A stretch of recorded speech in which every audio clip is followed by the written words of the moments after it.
Hello, welcome back to True Joy Studio. I was just getting ready to clean and glue my Cricut mat, and so I thought I'd do a quick little tutorial on how I do that and see if it'll help you. What I do is I'd get a regular washcloth and I get it wet, and I'm just going to simply wipe off my Cricut mat.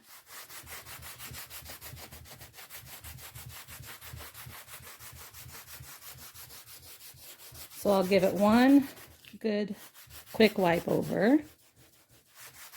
And then I want to use a scraper and just try to get off any little thing. This is just a Pampered Chef spatula thing, but you can use any kind of scraper you want. This seems to work pretty good.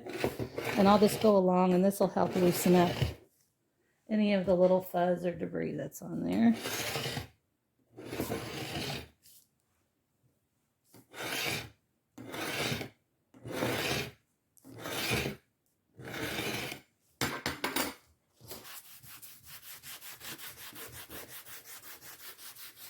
Now, sometimes you can simply just do this step of getting all the gunk off and let it dry real good, and your mat will be ready to go for a few more cuts.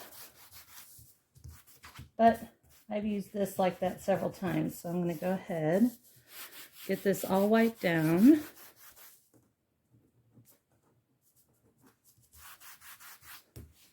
And then it is ready for glue.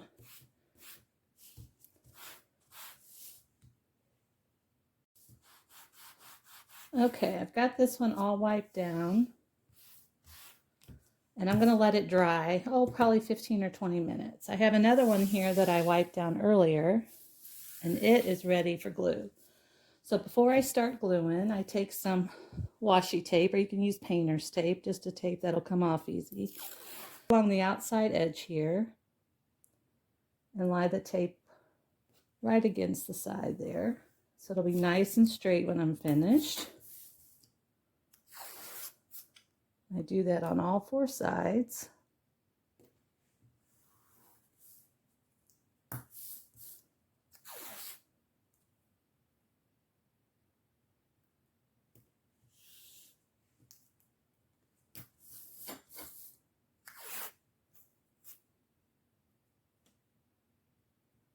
Okay, and then I'm ready for the glue.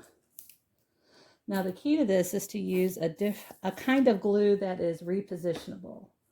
So I like to use this Tombow Mono liquid glue.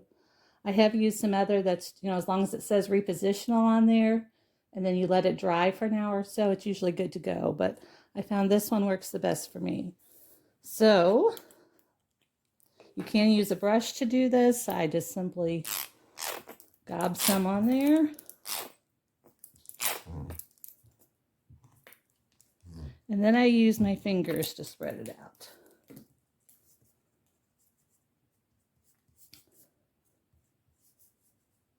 I try to take it and get in each little nook and cranny. Make sure it's covered well. Now, like I said, after this is all spread out here, it will take a good hour or so to dry.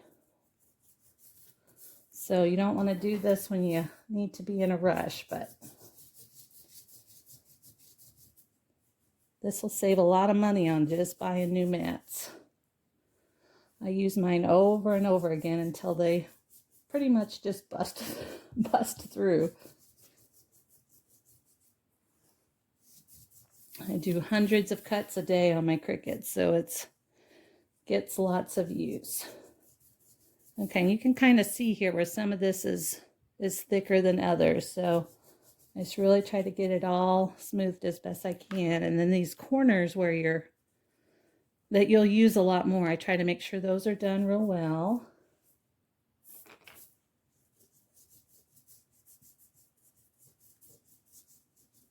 Okay. I think that's pretty good for that one. And then I've had one that's been drying for, an hour and a half. And I'll move that in here.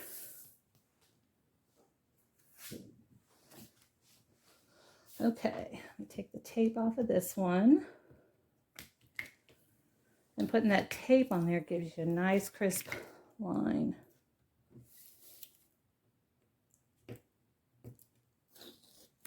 Now sometimes you can find when you take the tape off and you're ready to use your mat, that your mat's going to be too sticky, where it'll kind of tear your paper. So in order to keep that from happening, I like to do what I call condition it.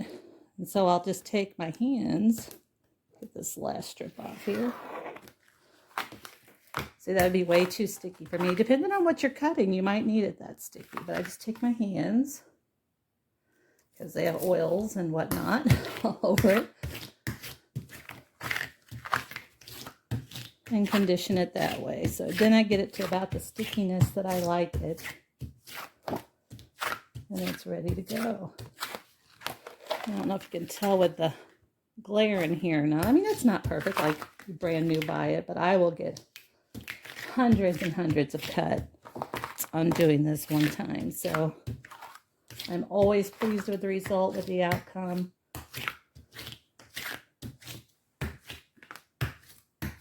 And it always works for me. So I think that's about ready. So I will just line up my paper here. And I am ready for my next cut.